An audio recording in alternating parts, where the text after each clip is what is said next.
Bonjour à tous et bienvenue pour ce reportage sur l'agriculture biologique au sein de la Biovallée, une des régions les plus ancrées dans la production et consommation alimentaire éco-responsable. Je reçois aujourd'hui Arnaud Boix et Samuel Da Silva Passos, deux grands spécialistes agricoles qui ont vécu de nombreux mois dans le Diois, auprès des acteurs de clés de cette filière. Je me tourne vers Arnaud pour qu'il nous recontextualise divers éléments de localisation de la région drômoise.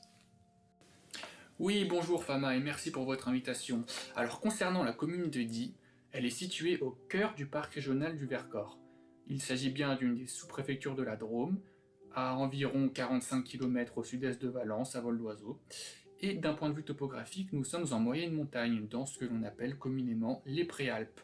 Alors je vais peut-être laisser la parole à mon collègue Samuel, afin qu'il prenne le relais sur une étude de cas que nous avons menée avec une agricultrice biologique.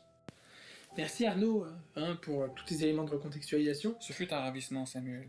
À Adi, en fait, il faut le savoir, le terrain agricole est essentiellement destiné à des grandes cultures. En fait, la part du bio, la plus représentée se situe en majorité sur les exploitations d'élevage, par contre. À ce titre, on a rencontré, il me semble, jeudi, c'est bien ça. Le 19 mai, une certaine Valérie Duretail, qui était en fait propriétaire de la ferme Loadi, et vraiment une fervente des partisanes du bio, et défenseuse du bio. Mais moi j'ai le souvenir vraiment d'une agricultrice dévastée, désespérée et démunie, face au grand lobbying de l'agriculture conventionnelle. On se sent vraiment impuissant. Je sais pas si tu te souviens, elle nous a expliqué vraiment qu'elle trouvait totalement absurde qu'en 2022, certains agriculteurs n'aient pas encore franchi le pas en réalité de l'agriculture non productiviste.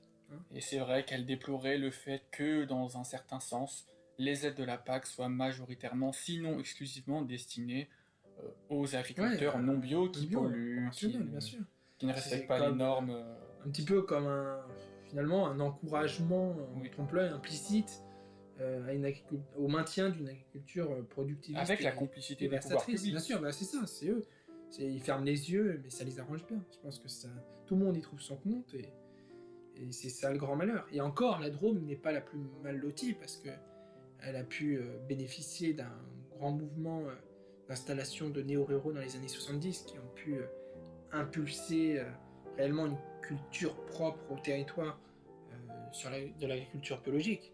Ça, je pense qu'elle a clairement pu tirer son épingle du jeu, et voilà, je pense que si tous les territoires français avaient pu jouir de cette même opportunité, on n'en serait pas là.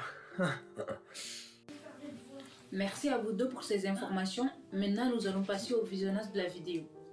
Voilà, qui est une ferme en création encore, parce que c'était une friche. Et sinon, ça fait 30 ans que je suis dans le bio, que je mange bio, parce que je trouve que, c'est quelque chose d'indispensable pour la planète. Je comprends même pas qu'on puisse utiliser des produits chimiques. Mon père était ingénieur agricole, donc il a travaillé dans des fermes pour l'ITB, l'Institut technique de la betterave. Et les agriculteurs mettaient des produits chimiques pour la betterave. Lui, il s'est brûlé les mains avec les produits chimiques quand il faisait les essais pour son entreprise. Donc je pense que les produits chimiques, c'est pas l'avenir de l'humanité. D'accord. Par rapport à vos productions, vous produisez des œufs et quelles autres productions? Des œufs, des petits fruits, vergers qui devraient rentrer en production cette année, cassis qui vont au verger, et voilà. Est-ce que vous pourriez nous expliquer les normes auxquelles vous êtes soumises pour vos produits bio?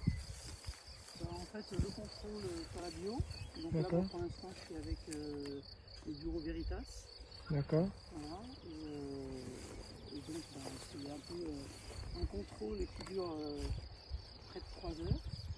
Voilà, et je pense du coup sans doute changer, peut-être pour Nature et Progrès, parce que là ce sont les agriculteurs qui contrôlent les agriculteurs. Donc je trouve que c'est beaucoup plus logique que d'avoir quelqu'un qui arrive hors sol et qui vient juger ce qu'on fait sans toujours connaître les tenants et les aboutissants, et c'est assez désagréable.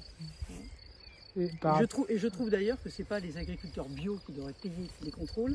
Pour la bio, c'est les agriculteurs qui polluent la planète. C'est vrai. Et les agriculteurs qui sont en chimique. Ça serait plus logique. Je vais vous demander de sortir, je vais ramener les talons. Et voilà, c'était tout sur ce reportage. Merci à Samuel et à Arnaud de nous avoir apporté quelques éclaircissements sur l'agriculture biologique à Die. Merci à vous. Tout le plaisir était pour nous. On se donne rendez-vous pour de nouvelles émissions. Au revoir. Au revoir. Au revoir.